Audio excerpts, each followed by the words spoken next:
Welcome to this edition of The Rhody Reporter. I'll be your host of the segment, Mark Zaccaria. Have you noticed that a number of long-standing traditions are quickly changing these days?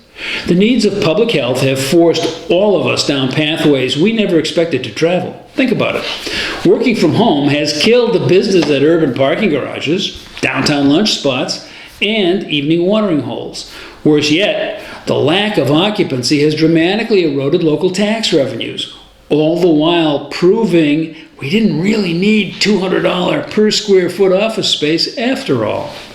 Some of that tax revenue has migrated to the suburbs. Most has just gone away. Meanwhile, the costs are going up for city and state managers.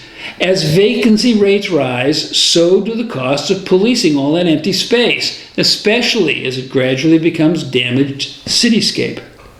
How about fire protection costs in places no longer conforming to codes or even maintaining private fire alarms? This new urban environment could easily become a magnet for homeless and the substance abuse cultures. Ouch.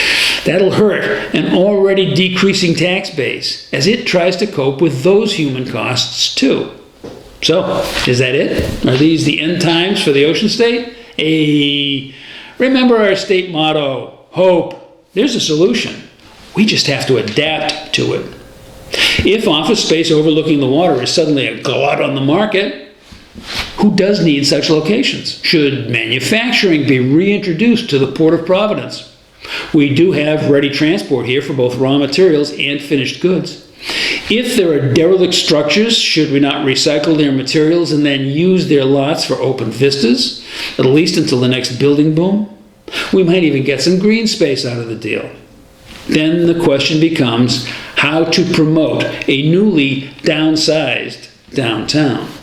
Might there be a mercado that attracts sellers to stalls on a grand space and buyers to that same spot hoping for one-time good deals? That's how bazaars have begun for thousands of years.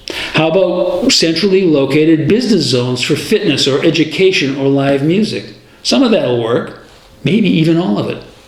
But what are the chances of getting our existing government generals to stop fighting the last war and start preparing for the next one?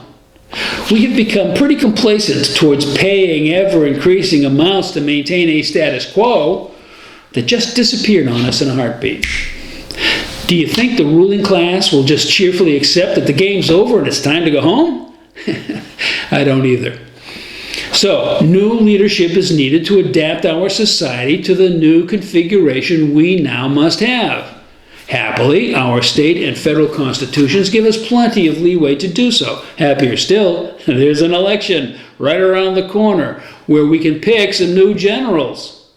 There is always an election right around the corner. All you and I have to do is to do our part.